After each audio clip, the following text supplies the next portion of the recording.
اللہ تعالیٰ نے بتایا تین صفتیں کٹھی بیان فرمائیں، وہ کیا ہیں؟ والذین لا يدعون مع اللہ الہا آخر، جو توحید کا جام پیتے ہیں اور اللہ کے سوا کسی کو اس کا شریک نہیں ٹھہراتے۔ دوسرا کیا ہے؟ ولا يقتلون النفس التي حرم اللہ الا بالحق، جو ہمارے علاقے میں خاص طور پر جو قتل کی دشمنیاں ہیں اور اپر پنجاب میں جو قتل کی دشمنیاں ہیں، گجرانوالہ کے ارد گرد، گجرات کے ارد گرد خاندانوں کے خاندان تباہ ہو کے، اور ایسی سرحدوں اور بلوچستان کے قبیلوں کے قبیلے تباہ ہو گئے، اور نمازی 5 وقت کے، اور میرا اللہ کہتا ہے جو کسی کو قتل نہیں کرتا سوائے حق ہے۔ حق ہے، کوئی زانی پکڑا جاتا ہے اور شادی شدہ ہے اور 4 گواہ اس پہ لگ جاتا ہے، ہم اس کو قتل کرو۔ اور کوئی جنگ ہے کفر اور اسلام کی، جب اس جنگ میں جب سامنے آئے لڑائی کرنے والا اسے قتل کرو۔ لیکن جیسے آج کل ہمارا ماحول ہے کہ قتل قتل قتل قتل،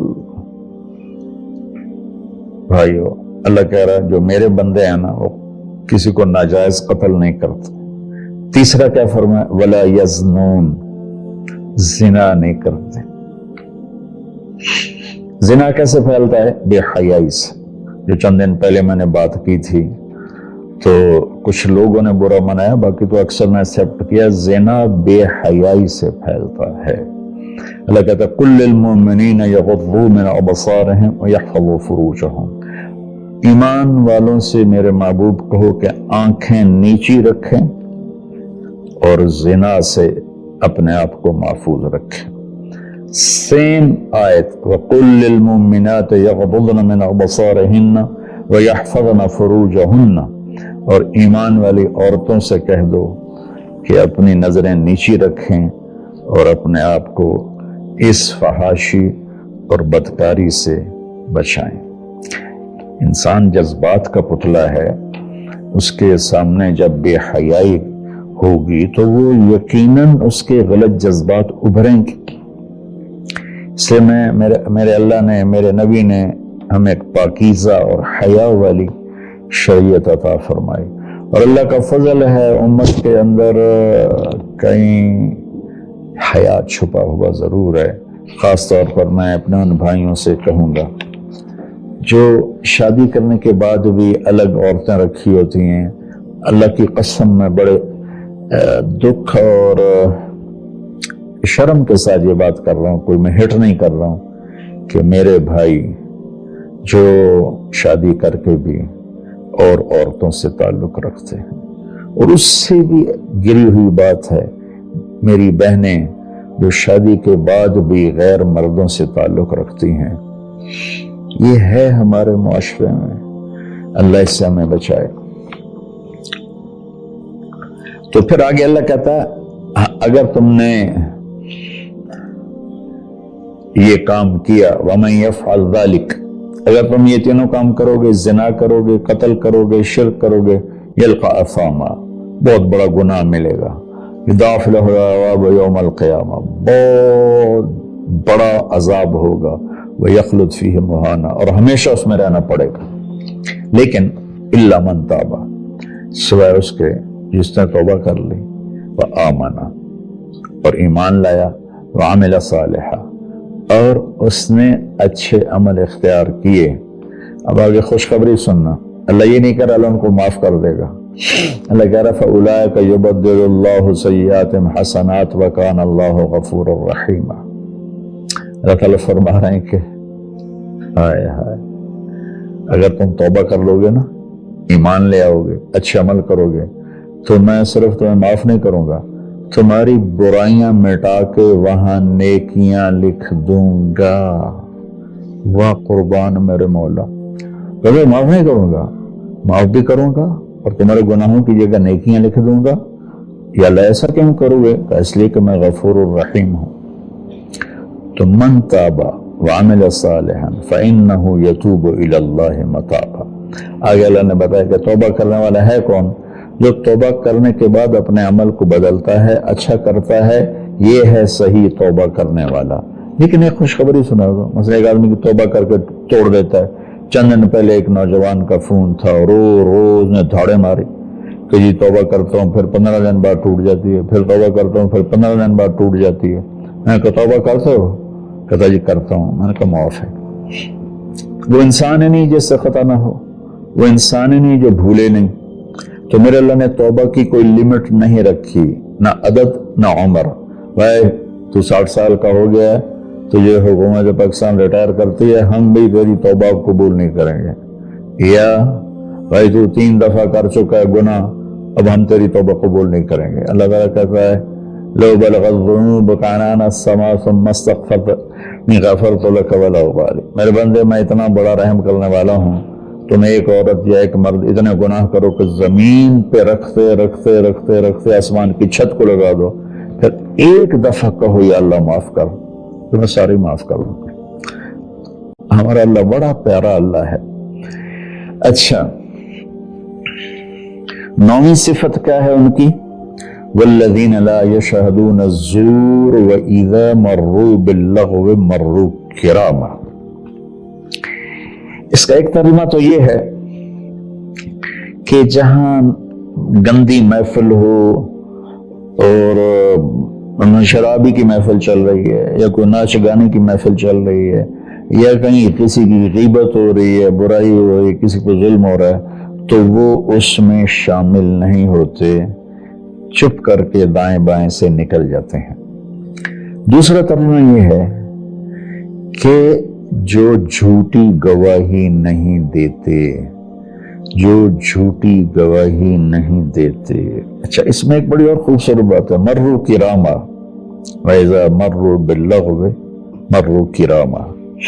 میں دیکھوں گا شراب پی رہے ہیں بچے تو میں کہوں بدبخت، نامراد، ذلیل، کمینے، شرابیں پی رہے ہیں، چرس بیچ رہے ہیں یا چرس پی رہے ہیں، میرا یہ معاملہ ہوگا. لیکن مرو کیا، جب وہ کسی غلط محفل کو دیکھتے ہیں تو عزت کے ساتھ گزر جاتے ہیں، یعنی اپنا دامن بھی بچاتے ہیں، اور جو برائی کر رہے ہوتے ہیں ان کو بھی حقیر نہیں سمجھتے. میں اپنے دیندار طبقے کے سامنے ہاتھ جوڑتا ہوں کہ غلط راہوں پہ چلنے والوں کو حقیر نہ جانیں، ان سے نفرت نہ کریں، ان سے پیار کریں. میں اپنے گاؤں میں ہوں، تلمبا 3 کلومیٹر ہے، 250 طوائفیں ہیں.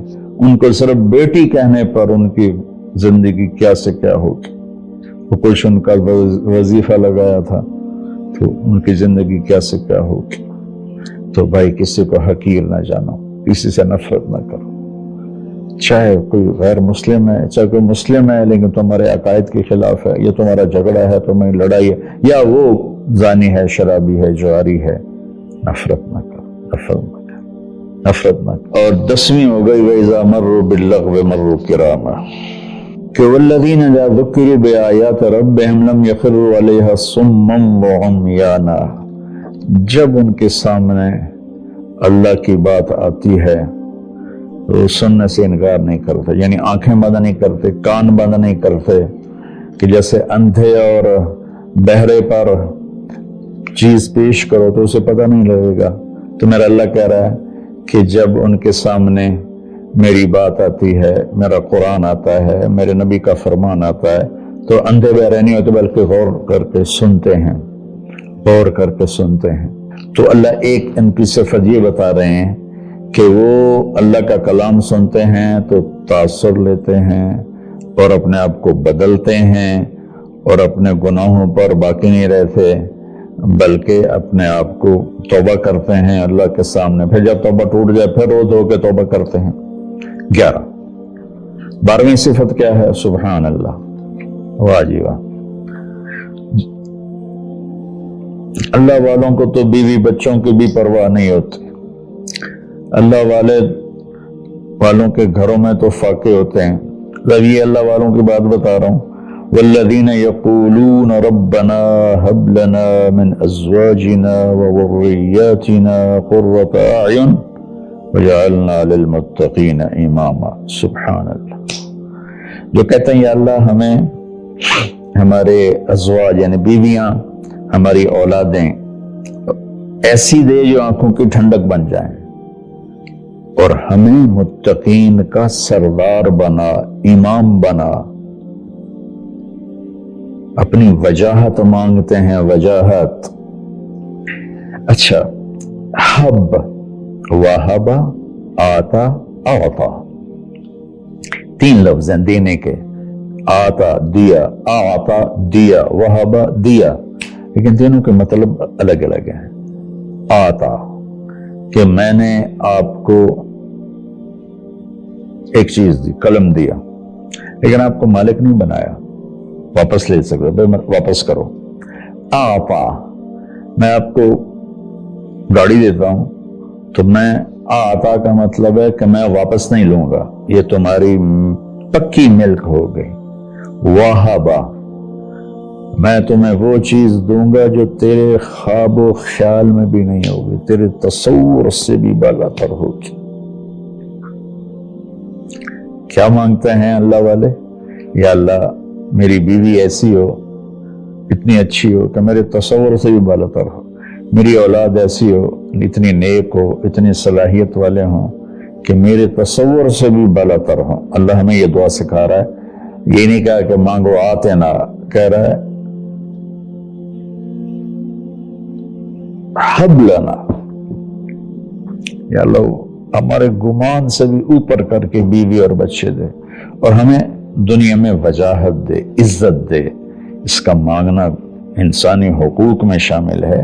ہاں، ایسی وجاہت اور ایسی شہرت جس کے پیچھے شیطانی کام ہو وہ حرام ہے، ورنہ عزت نفس تو ہر انسان کو پیاری ہے۔